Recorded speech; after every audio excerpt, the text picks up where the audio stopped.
before we start our dialogue in Chinese, for the benefit of our international audience members, just in case you don't know how famous my guest is, let me drop some numbers on you. This young lady is one of China's hottest social media artists and, of course, stars. She has a combined more than 100 million followers on major Chinese social media and short video websites.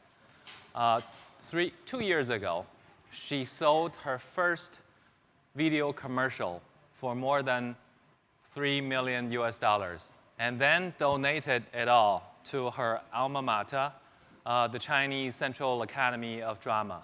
And by the way, she has a master's degree in film directing. So that's it. Stage directing. Stage directing. Okay. Thanks a lot. 好，那下面我们就用这个中文开始说了。All right. So let us begin in English. So I think no introduction is needed. She said that she was really nervous. I'm feeling even more nervous than her. So now we want to show you a little short clips to show her.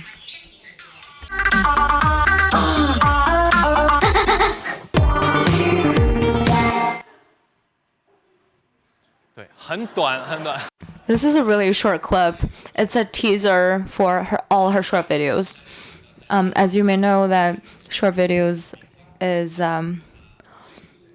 Papi's main form of her popularity, and it is her creativity, where her creativity comes from. So she was a graduate student in stage acting in the Central Academy of Drama in Beijing. So a lot of people may wonder that why did you turn into such a down-to-earth form of media, which is short films? Well, you have such a background. Why would you choose that as your career? Well, back then, I shot my first video during my second year of my grad school. And during that time, I have a little bit of a gap until my graduation. So I was very interested in that already. So a classmate of mine, who's also a good friend of mine, started this idea with me to shoot short videos. It is just like writing blogs or posting moments on WeChat. It's a form of expressing yourself. And for me, shooting short videos is just like that. I am more familiar and I'm more I'm better at acting. So through my acting, I can try to tell people stories and expressing my ideas, and that is a really good thing for me. Well, but at first, in 2015, I started my first video, and for the next 6 months, nobody knew me at all. And then, in November 2015, it was a short video of people Shanghai dialect dropping English words, and that was what went viral for me. Question. So did you really find out why it got so viral, or do you find out the kind of logic behind it? Answer. Well, of course, part of it was luck. Also, for me, I think there is the kind of destined outcome for it, because a lot of the people started to find out my previous videos after that went viral. I have a lot of, such as tips for boyfriends and all those different kind of films. So I think it's both. At that time, short videos is something that just got popular for people to use their fragmented time to entertain themselves. Question. So how many different languages do you speak? So you have Shanghai dialect, Mandarin, and all the other languages, right? Answer. So my Mandarin is perfect. Shanghai dialect is my mother language, mother tongue. And English is just undergrad level. And Japanese or northeastern dialect, I just know a little bit of it, enough to shoot short videos, of course. Question. So another question for you: are you in real life? Are you a person that is really just like funny, full of jokes, and very down to earth?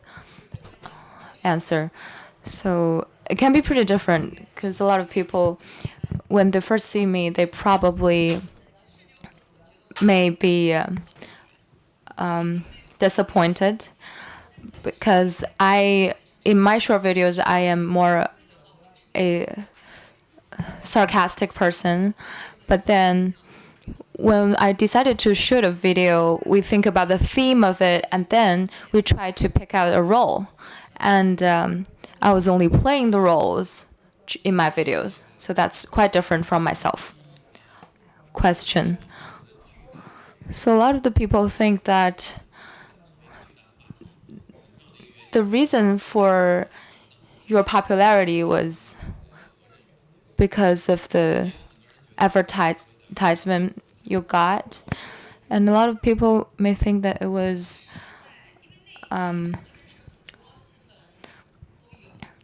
only just like catching people's eye for that.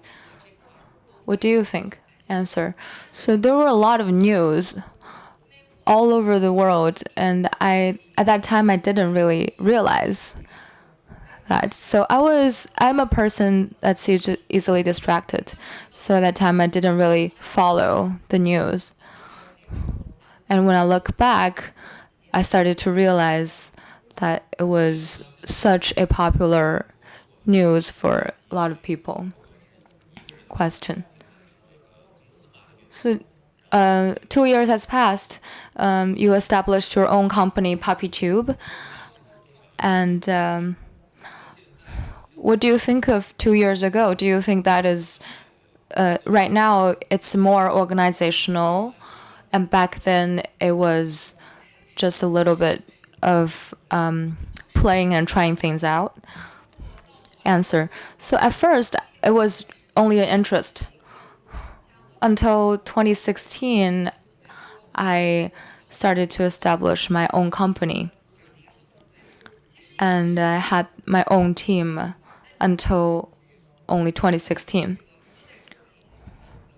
So we are still in the lighthearted kind of environment, but back in 2014, it was all by myself. I have to think about many things around my daily life. But when we have in team, it's just more diverse because there are so many different aspects for people, and they can provide very fresh perspectives. And right now we have 70. We have signed contracts with 70 vloggers to help them with promotion and commercialization.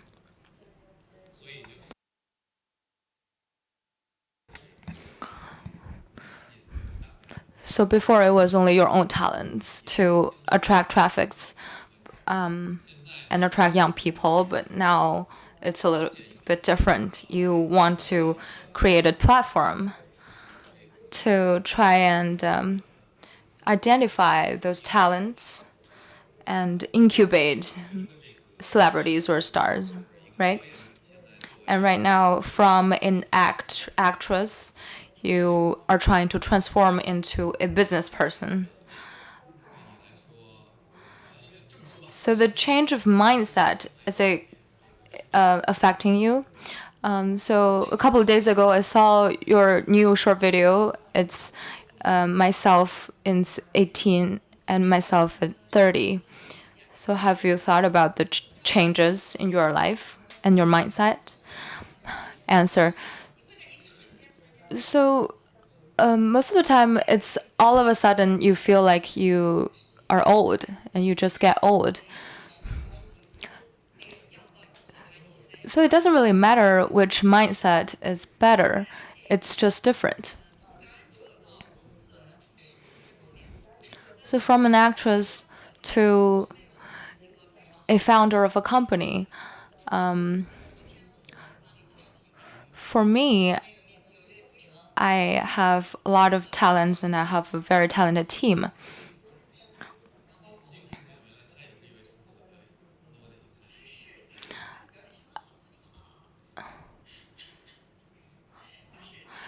So the girl just stood up. She's a very good actress, and right now she's in charge of the operations of a company. Because of her, I could concentrate really on acting and content. So I feel like everybody is probably the same. You switch into different modes to do in different posts. Question. So before, you probably only it's yourself. You only think about yourself. But when you have a company, do you think you've gotten a lot of more pressure, and then it's just not as fun as it was in the past? Answer. So it's like shooting commercials. A lot of people may wonder that is it going to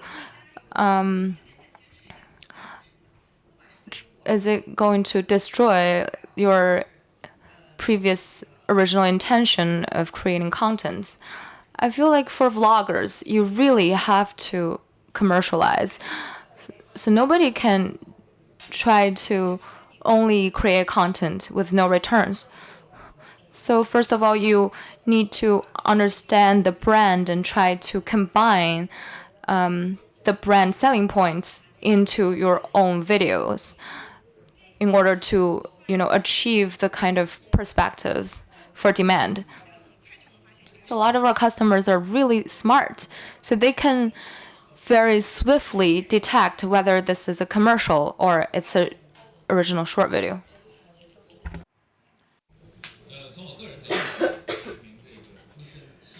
From my perspective, I was born after 1970s, and when you started to rise to fame, I watched a couple of your videos, and I found them really interesting.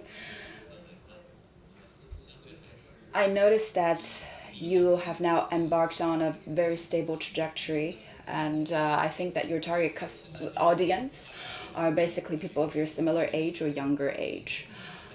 So I believe that you have looked very much into the profile of your audience. Can you maybe talk a bit on that?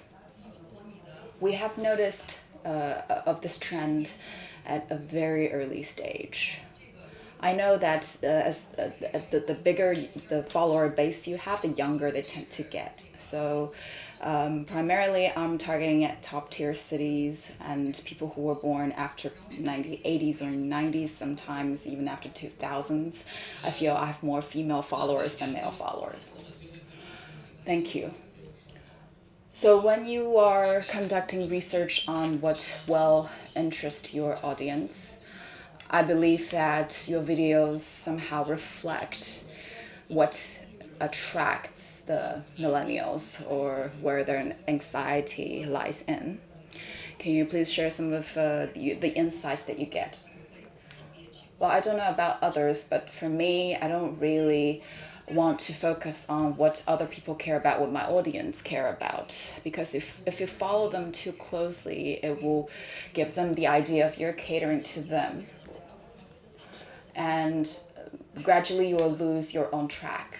So from my perspective, as a content generator, I feel I need to be true to myself. Whether with or without a team, I get all of my ideas and inspiration from my life. So however old you are, whatever age you're in, you're also carrying on your life. So I know that as long as I can be truly reflecting what my life situation is, that you will find people echoing with you.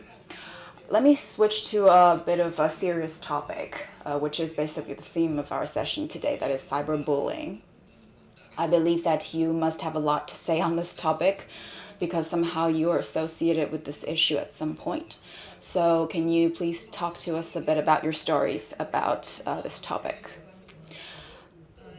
I started to understand this issue very early. I know that this is a continuous topic and it is quite prevalent. And in 2016, I have made a short video specifically dwelling on this issue, and I really love this video. So what the video had is that when he got bullied in life, and then he would find some way to soothe himself. And I think that it's actually quite commonly seen in life when, so the same person can be completely different either online in virtual world and in the real life. So why I want to talk about cyberbullying today is that I feel there is some degree of negligence, and I know that it could carry some serious consequence, especially to the teenagers or adolescents, people who are younger. They will take it for granted. They think that cyberbullying is acceptable. They don't have to be held accountable for what they say or do online, and this should not be encouraged. Also, some of the victims of cyberbullying will also gradually transform themselves to be the conductor of cyberbullying. So that is where I get the idea to make that 2016 video. That is, we need to be responsible for however we act online. Exactly. We have seen many of the cases related to cyberbullying, either home and abroad, and that somehow some of them led to very sad situations with people getting severely damaged. And I know that you're a celebrity. Everyone will get a chance to be bullied. But the thing is, because of the different amount of social resources that you have, and also because of the different social positions that you're in, you may react differently to cyberbullying.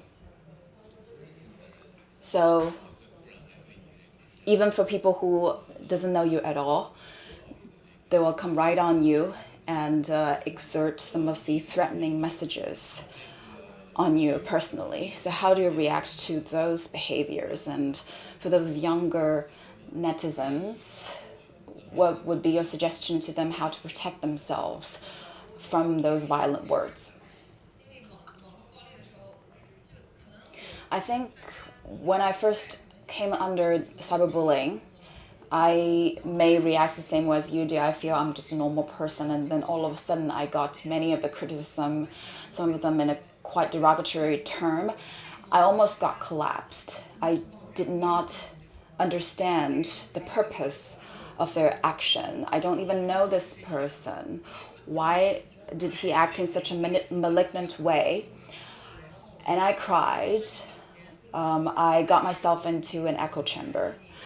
And I realized that, in fact, you don't really have to reason with these people. There is no way that you can debate with them because you are on two different grounds. They will not listen to your reason. You don't have to go all the way to stage a fight with him. The only reason he said those wrong terms was solely out of this purpose that he wanted to say something bad to hurt you. So my takeaway is that, first of all, do not even argue with them. And secondly, you need to level some of your legal rights, either blacklist him, this netizen, or resort to the police. I think this is the only thing we can do. Well, you also have a weapon, that is, you can make them into videos. Portray these bullies as the villains in your in video and pull out a quite satirical string. I've tried that, but also I spent quite amount of time thinking whether he deserves my energy of making such a big video of him, creating even more propaganda for him. I don't feel that's meaningful at all. Well, let me share a bit of my own story. I talked to my social media manager, and told her that I'm going to attend this session. So I did a bit of a little posting on our public account on the social media, saying that I'm going to have a talk with you tomorrow. We got some attention, and some of your followers were quite upset because he didn't like the way I look. They didn't like the way I look, so they bullied me. I actually went to your post and look and take a look, and I realized some of these comments actually went all the way to me. So we're on an equal footing here. Don't feel so bad about yourself. Okay, so as a female celebrity, you have a large amount of followers. So compared with you and your male counterparts, do you feel that female celebrities will get more unequal treatment, or you are more prone to on the receiving end of cyberbullying? I was just talking to my colleagues about this topic yesterday. I feel cyberbullying is quite indiscriminatory. They don't care who you are. They just want to find a venting source to let out their anger. But sometimes I realize that female are more vulnerable to rumors and scandal attack. I feel this is quite different from male. Let me share a story with you.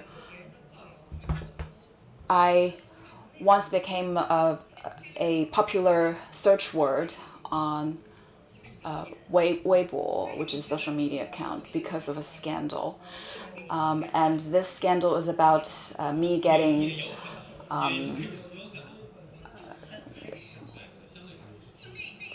into some erotic behaviors.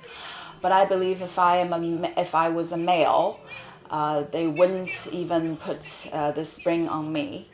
But I believe that for female celebrities, usually they tend to be shaped as a prostitute, and for male, they will be formed into a way that they will resort to prostitution. This is almost like a norm of rumor making, and sometimes there will be rumors about, is she pregnant? Did she have an abortion? But these points cannot be applied to a male celebrity. So I think most of the bullies, they are quite indiscriminatory, but sometimes they will pouch on some of the female features, like we can be pregnant or we can do something that male can't.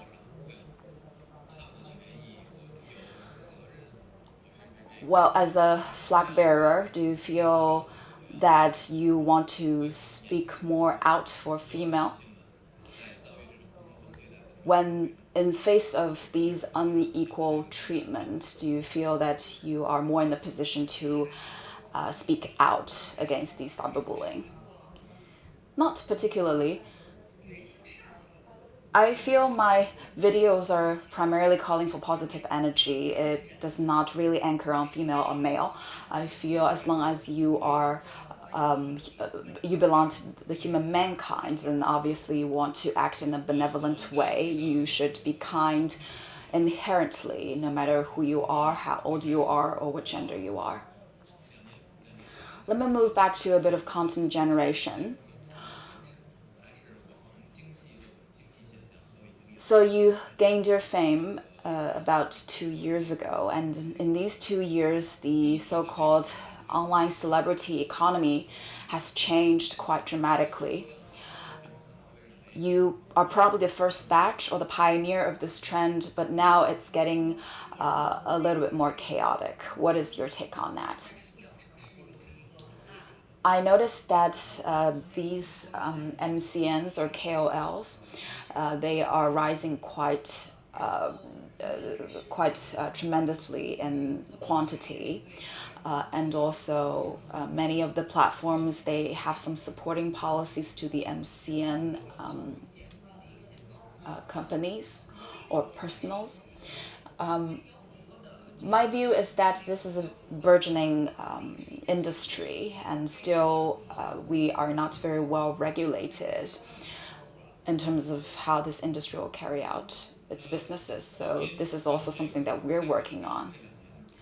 We know platforms, short video platforms like Douyin and Kuaishou, they also gained popularity in a very short period of time. But they rose up to fame in a quite different way as how you did. Now you also had your account on Douyin and Kuaishou, these two platforms. Will you change your way of presentation on these two platforms? I feel that we will need to tinker a bit just to fit ourselves better onto these platforms. For example, most of the videos you will find on Douyin platform is only about 30 seconds. So this can be interpreted into a lower threshold for you to make a video. When I became popular, some people commented that the way that I make video is already of a quite low threshold, as long as you can have a set of cell phone. And for Douyin, you don't really need to know how to edit video. You don't need to have to possess the skills, because the app can do that for you automatically. So this will provide you with more choices. It can free you up from lots of constraints. But I believe that it's just a change of formality. What really matters at the end of the day is the content, is how well people can take what you are expressing in the video. I don't really feel time matters to the quality of the video, because even though short video is so popular, movie still has its own particular place. We know that you have a degree in director, and you were also a part of movie production before. Do you think this will be something you're interested in the future? When are we going to see you on the big screen? I will continue with my short video career, but I also like to try out in some live show or TV show, and I would continue to explore.